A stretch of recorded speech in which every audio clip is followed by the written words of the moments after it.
And you say, oh, just looking, don't you? Oh, I'll come back later. And that person never knows. So how do people really feel about your persuasive techniques? That's what I want to share with you.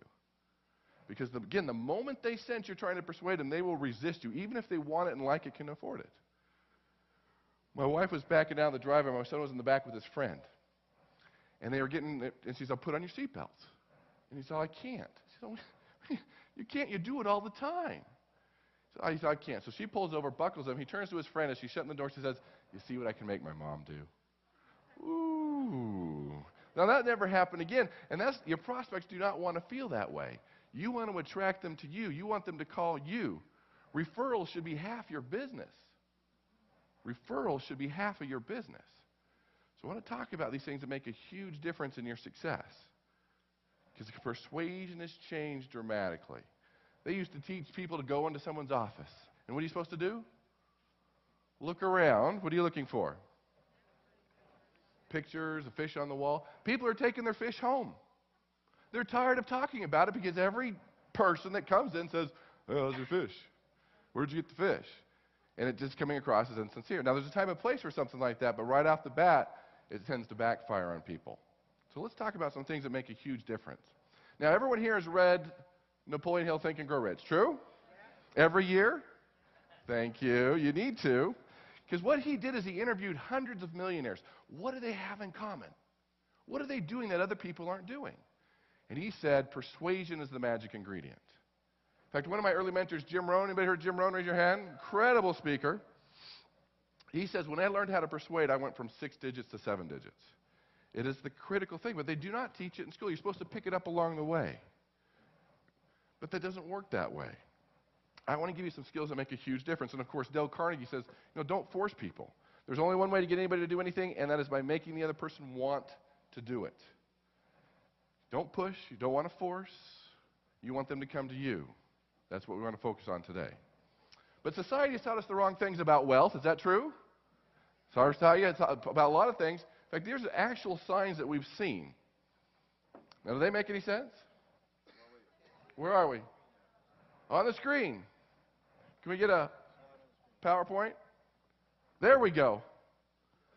Actual signs. Now, isn't that confusing? You're supposed to do this. What about this? You've heard a lot of different techniques this weekend. These are actual signs. And so I want to give you some things that are working, that have tested. I base everything on a study or something that we've put together at the Persuasion Institute as we monitor people. Because what you think you're doing right or wrong is very different than what your prospect is doing right or wrong. Is that true? Now, do people trust you? Wow, that's a tough question. I see some heads going up and down. Is trust at an all-time high or all-time low?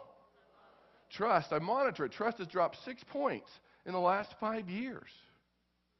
And we're going to talk about different processions and building trust. But a lot of times we get in denial. I'll monitor a persuasive situation. I'll have a persuader and a prospect. And I'll have a series of questions that I ask them. And I'll ask the persuader, did you build trust? Did they trust you? And what do they say? Oh, yeah. 9 out of 10 times they'll say yes. Then I go to the prospect. My series of questions went, did you trust the persuader? What do they say? No. 1 out of 10 times there's trust. You see the challenge there? I want to talk about connecting. Because if people don't like you or trust you, will they do business with you? Never. So let's talk about the 85-15 rule. This comes from Dale Carnegie, or Carnegie, depending on what part of the country you're from. When I lived in Pittsburgh for a while, they corrected me. It's Carnegie, but most people say Carnegie.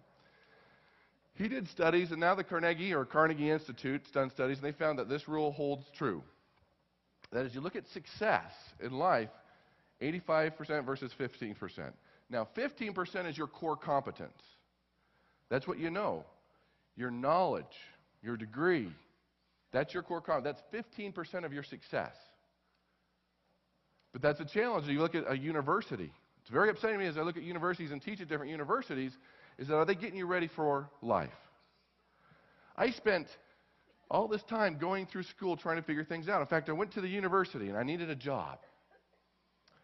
And there was one job approached me for working with the athletic department, the football team. I'm like, well, that sounds pretty prestigious. And then another friend approached me and says, hey, I work for a telemarketing company. You make $500 to $1,000 a week getting on the phone. And of course, with back then my scarcity mindset, I said, was it guaranteed? He said, well, no. And I go, well, I better take the other job then. So I show up, and to my